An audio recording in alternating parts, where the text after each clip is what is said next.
Hello, welcome to English Tips by Sunshine English Academy. My name is Milind Deshpande. In this lesson, we are going to talk about subject and verb agreement. Subject and verb agreement means that a subject and verb in the sentence must match. And as a general rule, we say a singular subject is followed by a singular verb and a plural subject is followed by a plural verb. So the verb depends on whether the subject is singular, plural, or uncountable. Note that verbs are not actually singular or plural, but we call them singular or plural only for the sake of understanding this topic. Only nouns are actually singular or plural or uncountable.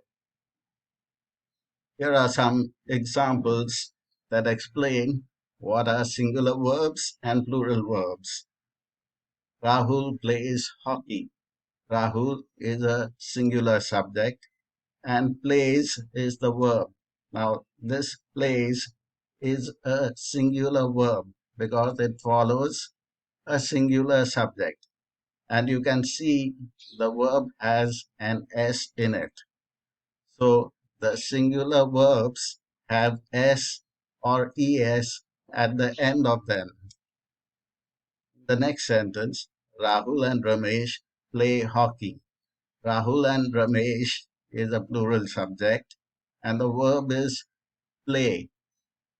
This play is a plural verb, but it does not have an S or ES. So a singular verb takes an S or ES at the end, and a plural verb does not take an S or ES at the end. So when the subject is singular, the main verb has an S or ES at the end of it, but only in the simple present tense. In other tenses, the verb doesn't change. So we will see that in the examples below. Also note that the main verbs of the sentence could also be am, is, are, was, were, have, has, had, do, or does. Again, this depends on whether the subject is singular, plural, or uncountable, and also on the tense. Let's go to our examples. They have eaten the cake. This is present perfect tense.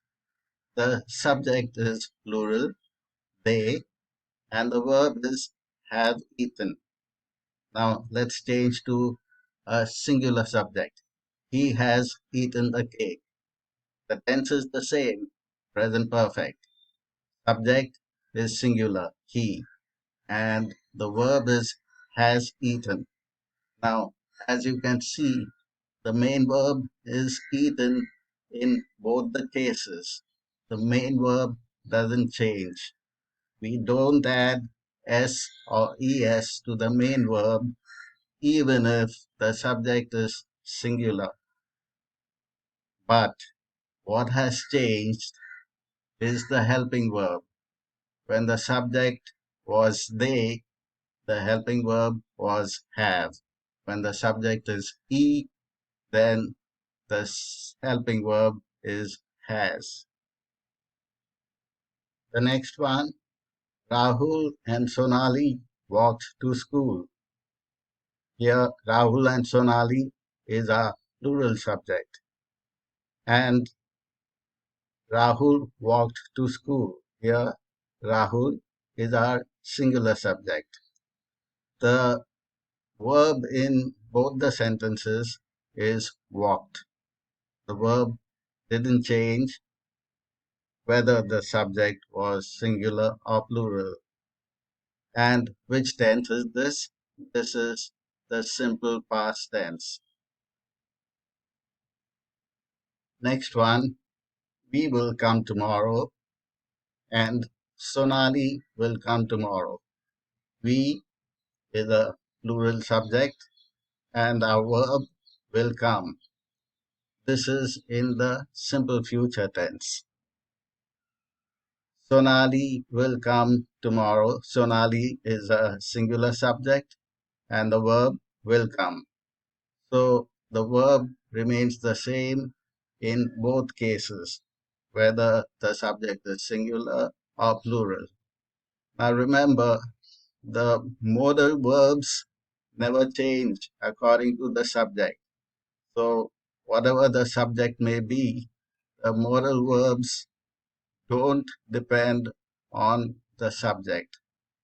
And the main verb, which follows the modal verb, is always in the V0 form, whatever the tense may be.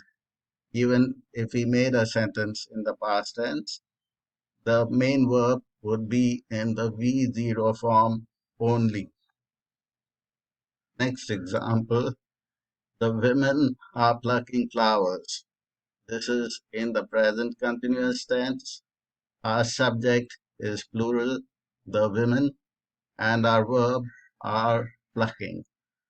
And when we change the subject to a singular subject, the man is plucking flowers. The verb is plucking. Now, plucking remains the same whether the subject is plural or singular, but the helping verb changes from are to is. So whether to use a singular or plural verb depends on whether the subject is singular or plural or uncountable. But sometimes this could be confusing, and hence we have to follow some rules. And the rule here in this lesson is that the expression the number of is considered as singular, and the expression a number of is considered plural. Look at the examples here. The number of people here is mind-boggling. The number of, we should use a singular verb when we have the expression the number of. So the number of people here is mind-boggling. Next, a number of people come to the park every day. So when we have a number, we should have a plural verb and therefore come. A number of people come to this park. Next, the number of votes determines the winner. The number of votes determines is a singular verb. I hope that's understood. Let's go to an exercise. You have to say whether these sentences are correct or not. So pause your video here, go through the sentences, and once you have done the exercise, continue with the video to know the answers. So pause now. Here are the answers. The first one, the number of stars that are visible is too many. The subject of our sentence is the number of stars that are visible. Now, this contains the expression the number of, and hence it should be followed by a singular verb, and therefore we have is after the subject. The number of stars that are visible is too many. This is correct. The are that is in the middle of the sentence is part of the subject, and that is not the verb of the sentence. Next one, a number on your t-shirt is mandatory. The subject of our sentence is a number on your t-shirt. Now, this doesn't contain the expression a number of. It is only a number. And the subject, a number on your t-shirt, has a primary subject, a number. And therefore, this a number is followed by a singular verb, is. And therefore, this sentence is correct. Next, the number of leaves on this tree are countable. Here we have the expression, the number of, hence it should be followed by a singular verb, and our answer should be the number of leaves on this tree is countable. Next, the large number of people from Mumbai travel by train. The expression the large number of should be followed by a singular verb, and that is travels. In the expression, we also have an adjective, large, but this doesn't make any difference. Imagine there are different groups of people, people from Mumbai, people from Pune, people from Delhi, and we are talking about the people from Mumbai. And when we say they travel by train, it could mean that they always travel by train, or this could be an expression of the future. This tense can also be used to express something that is going to happen in future. Next, the number of students in that school is more than 3,000 is correct because the expression is the number of students. Next, a number of deer was browsing here. Now, deer can be singular as well as plural, but when we say a number, it becomes plural and we have to use a plural verb, which is were. The answer should be a number of deer were browsing here. Next, a number of packs of wolves inhabit this region. A pack of wolves is a collective noun, but we are talking about more than one pack of wolves here, and therefore we say a number of packs of wolves. Inhabit is a plural verb, so this sentence is correct. Next, the number of bees in that hive can't be counted. Our subject is the number of bees in that hive, and the expression is the number of.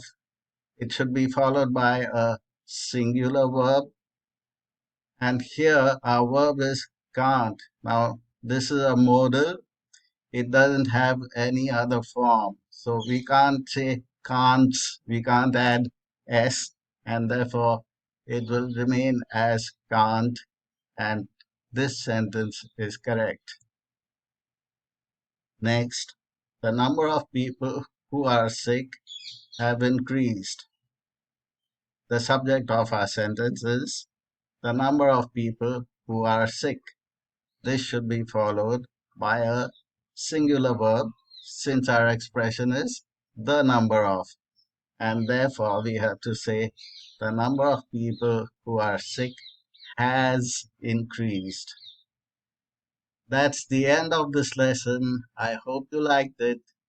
Kindly like, share, and subscribe to my channel. Also, click on the bell icon to get notifications whenever I post new videos to my channel. Thanks for watching.